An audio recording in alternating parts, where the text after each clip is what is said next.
കെട്ടിട നിർമ്മാണ ഫീസ് അധികമായി അടച്ചവരാണോ നിങ്ങൾ?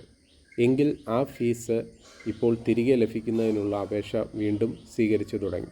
കേരള പഞ്ചായത്ത്, മുനിസിപ്പാലിറ്റി തുടങ്ങിയ കെട്ടിട നിർമ്മാണ ചട്ടങ്ങൾ പ്രകാരം കെട്ടിട നികുതി അധികമായി അടച്ചവരുടെ തുകയാണ് ഇപ്പോൾ തിരിച്ചു നൽകുന്നതിനായുള്ള അപേക്ഷ സെപ്റ്റംബർ 30 വരെ നീട്ടിയിരിക്കുന്നത്.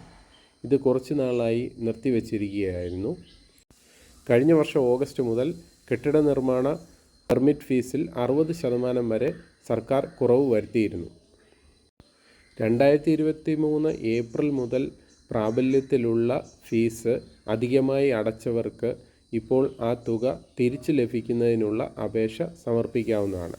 അപേക്ഷ സമർപ്പിക്കുവാനായി നിങ്ങൾ തൊട്ടടുത്തുള്ള കോമൺ സർവീസ് സെൻറ്റർ സന്ദർശിക്കുക. ഇതിൽ കാണിച്ചിരിക്കുന്ന ഡോക്യുമെൻറ്റും നിങ്ങളുടെ കയ്യിൽ കരുതണം. വീഡിയോ ഇഷ്ടമായിട്ടുണ്ടെങ്കിൽ തീർച്ചയായിട്ടും നിങ്ങൾ ലൈക്ക് ചെയ്യണം, ഷെയർ ചെയ്യണം, കമൻറ്റ് ചെയ്യണം. അടുത്ത അപ്ഡേറ്റിനായി കാത്തിരിക്കും വരേക്കും ഹൃദയപൂർവ്വം നിങ്ങളുടെ സ്വന്തം SG channel. Bye bye and take care.